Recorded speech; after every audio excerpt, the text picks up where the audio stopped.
జర్నలిస్టులపై పోలీసులు వరుస దాడులకు తెగబడుతున్నారు. మొన్న డిఎస్సి అభ్యర్థులు నిరుద్యోగుల ఆందోళనను కవర్ చేస్తున్న జర్నలిస్టులపై పోలీసులు దాడి చేశారు.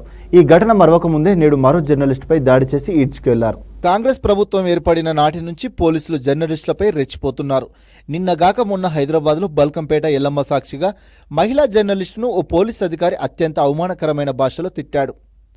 ఈ ఘటన మర్చిపోకముందే ఉస్మానియా యూనివర్సిటీ ఆర్ట్స్ కాలేజ్ సాక్షిగా మరో జర్నలిస్టుపై పోలీసులు అత్యంత అమానవీయంగా ప్రవర్తించారు. ఓ టీవీ జర్నలిస్ట్ కాలర్ పట్టుకొని లాక్కెళ్లారు. బలవంతంగా పోలీసు జీప్ ఎక్కించి ఠాణాకు తీసుకెళ్లారు. ఆర్ట్స్ కాలేజ్ వద్ద డిఎస్సి వాయిదా వేయాలని కోరుతూ నిరుద్యోగులు చేస్తున్న ఆందోళనను కవర్ చేయడమే ఆయన తప్పన్నట్లుగా పోలీసులు ప్రవర్తించారు. నిరుద్యోగుల డిమాండ్ల సాధన కోసం గాంధీ హాస్పిటల్లో మోతిలాల్ నాయక్ దీక్ష కవరేజ్కి వెళ్లిన కెమెరామెన్లను కూడా ఇలాగే గల్లపట్టి బయటకు లాక్కొచ్చారు.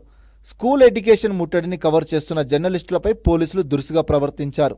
జూబ్లీహిల్స్ పెద్దమ్మ గుడి వద్ద భిక్షాటన చేస్తున్న గురుకుల అభ్యర్థుల ఆందోళనను కవర్ చేస్తున్న జర్నలిస్టులపై అక్కడి సెక్యూరిటీ సిబ్బంది దాడి చేశారు. గడిచిన 15 రోజులుగా జర్నలిస్టులపై పోలీసుల ఆకృత్యాలు కొనసాగుతున్నా రాష్ట్ర ప్రభుత్వం వాటిని కట్టడి చేసేందుకు కనీస ప్రయత్నాలు చేయడం లేదు. దీంతో పోలీసులు మరింత రెచ్చిపై ప్రవర్తిస్తున్నారు. పోలీసుల చర్యలను నిరసిస్తూ జర్నలిస్ట్ సంఘాలు ఆందోళన వ్యక్తం చేస్తున్నా ప్రభుత్వం పట్టించుకోవడం లేదు.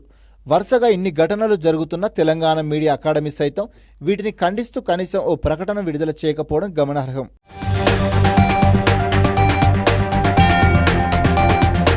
డిఎస్సి అభ్యర్థులు నిరుద్యోగుల ఆందోళనలు కవర్ చేస్తున్న జర్నలిస్టులపై పోలీసులు దాడులు చేయడం ఏమిటని మాజీ మంత్రి హరీష్ రావు ప్రశ్నించారు.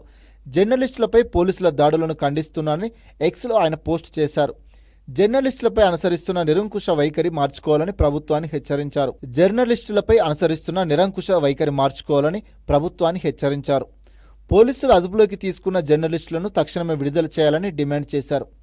కాంగ్రెస్ అధికారంలోకి వచ్చిన నాటి నుంచి ఉస్మానియాలో తెలంగాణ ఉద్యమం నాటి దృశ్యాలు కనిపిస్తున్నాయని బీఆర్ఎస్ వర్కింగ్ ప్రెసిడెంట్ కేటీఆర్ ఆందోళన వ్యక్తం చేశారు. ఉస్మానియా యూనివర్సిటీలో జీ న్యూస్ రిపోర్టర్ కెమెరామెన్లను అక్రమంగా అరెస్టు చేయడం దారుణమన్నారు.